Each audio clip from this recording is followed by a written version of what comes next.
welcome back to the Citizen channel. We're all staying safe and well, and yes, another I didn't know that. We're going to have a look at this one today, the Spurs programme. Any facts and oddities in it that you might not know, or you might have forgot, or you just didn't know anyway because they're fairly new stats, etc. So we're going to have a look at the hard copy memory of the game. Yeah, no half and half scarves on here. This is the only memory you need of a game. Why do you need a half and half scarf? Just give your kids a programme, that'll do. Get them into collecting them, why not? £4 for 84 pages, which is about par for the course this season.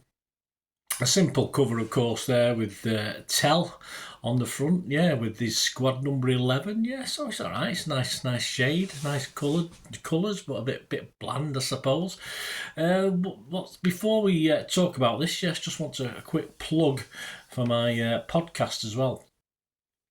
Bolt from the Blue that I do with Mike from South Korea, of course. It's been going for 7 years now, guys. If you can give us your support on that, that'll be wonderful. Subscribe to it as well. All things City, of course. We've done about 40 episodes so far this season.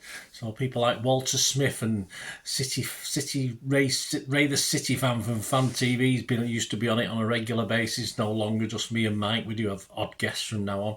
And of course, Colin Savage appears on times, our wonderful financial guru or everything Manchester City as well. So wherever you get your podcast, SoundCloud, Spotify, Apple, give us a look, give us a listen, guys. Hope you enjoy that. We have a bit of fun on there as well. It's called older guys might remember Mike and Bernie. Yes, a Mike and Bernie Winters. Well, this is like the Mike and Bernie show. So yeah, have a look at that if you get a chance, guys. Right, back to the programme. What's inside? Well, what did you know or didn't you know about Spurs? Well, cover star, you probably didn't know this, I didn't. Cover star Mathys Tell, his Premier League debut against United on the 16th of February meant that the 19-year-old became the 7th different teenager to feature for Spurs in the Premier League this season. That equals the number of any previous campaign. And we have to go back to 92, 93 and 93, 94 seasons where that number was hit. So there's always a chance another one might appear and break the record this season. Tell himself joined Spurs on loan at the beginning of the month. He's a French under-21 midfielder on loan from Bayern Munich, where he won the Bundesliga title last year, of course. Spurs have an option to buy. And whilst at Munich, became their youngest ever goal scorer. He scored 16 in 83 appearances for the German champions. He played for Bayern versus Spurs in a pre-season friendly this season. He also scored against City, yes, in a pre-season friendly back in 2023. I don't remember that. I'll have to look that up. I'll see what the goal was like. He came off the bench for Spurs hammering at Anfield in the Carabao Cup semi-final second leg, and started his first game 72 hours later, an FA Cup match up with Villa, and got his first goal for the club. Yeah, so he's not bad in front of goal. It didn't stop him losing though, 2-1 unfortunately. And of course, City's old grounds have had royal visitors. Remember the very famous King George going to Hyde Road. All right, it wasn't for a match, but King Charles popped into the Spurs stadium recently to celebrate the positive socio-economic impact that the club has on the local area. So well done for getting a bit of royalty in there. Of course, Villa fans have always got royalty at their ground, haven't they? With a prince who eventually will be king, of course. Anything about City? Well, some stats really that sort of took my eye. In 32 matches played on a Wednesday night in the Premier League, City have won 30. That includes this Spurs game as well. So we've drawn one and lost one. That's not bad, is it? Can we play all our games on a Wednesday night?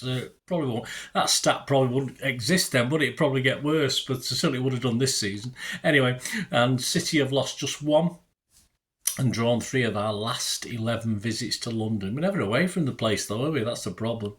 What about Spurs and City? Well, of course, Spurs have completed the league double over City 9 times since 1992. A record for them. And their next best is Villa, who've accomplished that feat 8 times. They'll have to wait a little bit longer for the 10th though, won't they? Paul Stewart was in the spotlight. He was asked about his decision. It's mainly about Spurs stuff, but his first question was about his decision to leave City to join Spurs. This is just a quote of some of what he said. He said, "I scored nearly 30 goals in my season at City. That's when Spurs and a number of clubs came in for me. I never asked to leave City. As a Manchester lad, I enjoyed my time there. Well, the Manchester lads. He was from Wythenshawe. I bet he was. I think he was a United fan, wasn't he? Let's be honest about it. But City were in the second division then, and the money Spurs offered was too good for City at the time to turn down. I bet it was too good for you to turn down as well, mate. But he didn't say that. Personally, Terry Venables apparently sold Spurs to him. Nothing to do with the money project. Sold the Spurs project to him, and he joined them despite interest also from Everton at the time. He had a 6-game suspension though hanging over him. I didn't think his discipline was that bad at City, but I say it's a long time ago now. But he had a 6-game suspension. Must have shot somebody to get a 6-game suspension hanging over him to serve when he joined Spurs. And his debut was a 2-2 draw with United on the 1st of October 1988. He didn't ingratiate himself with the Spurs fans though. He nicked the ball off the regular penalty taker, took it himself because he very rarely missed for us anyway, and Blackpool where he played of course, and he stepped up and missed it, so he didn't go down very well, but he did okay in the end. Club Connections looks at some players that played for us and Spurs, some names new to me, some not so new. Bill Felton was at City from 1929 to 1932, making 83 appearances wearing the number 3 and number 2 shirts.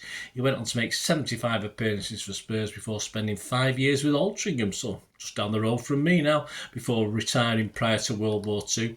Ivor Broadish, yes, he repped Spurs during World War II, where they sort of had like friendly games, but he obviously had like mini leagues and stuff, and of course players could, even though they might play for a local, a team in up north, of course if they were barracked in the army down south, they played the guests for other teams. So he repped Spurs during World War II with 38 goals in 85 appearances.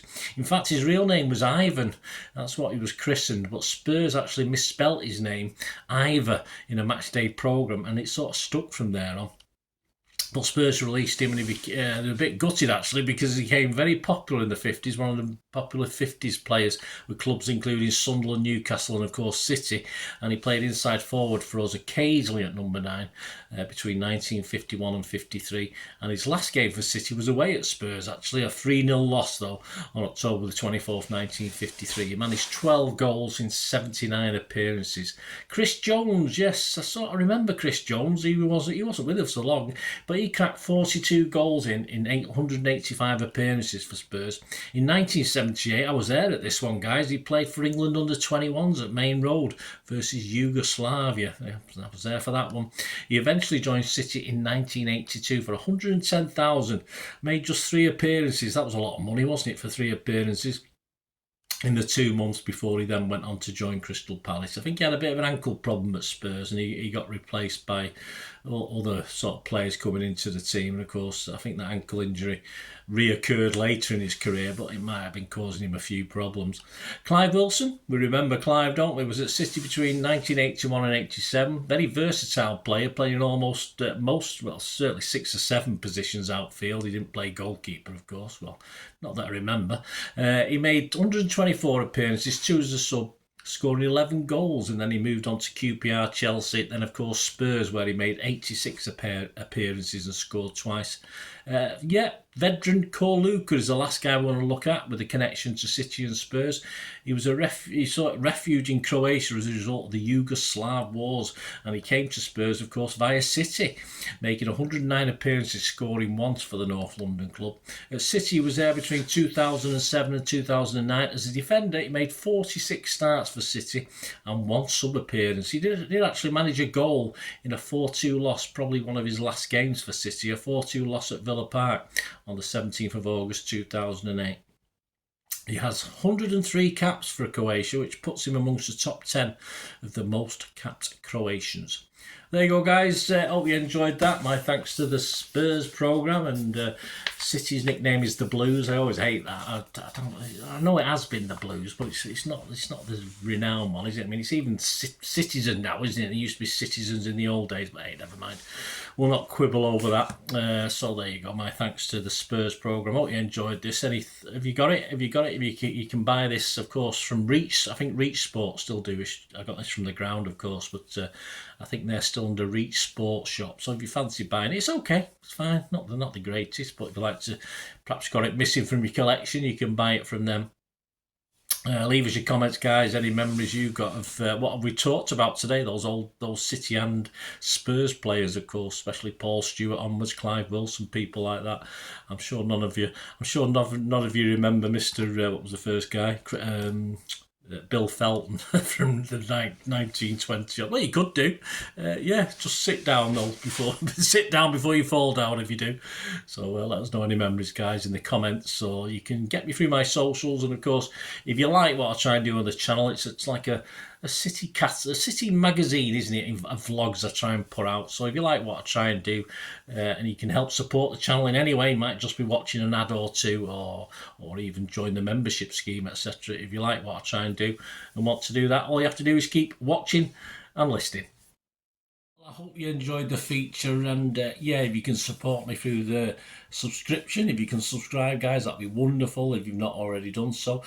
We do actually have memberships at the moment, just 99p a month, so you get access to all my City stuff, including all the history vlogs, dozens and dozens not been published yet that you get immediate access to, and every time I do a edit and do a vlog, you get immediate access to it as well. So you can have a copy of scripts as well if you want any hard copy of the sort of things I do on matches and teams and managers and players, etc, etc. So if you can join the membership, that'd be wonderful. We do fine. And yeah, if you want to support the channel just by watching the ads, that helps. Watch the ads, let them play through while you just have to check your phone or something, let it play out.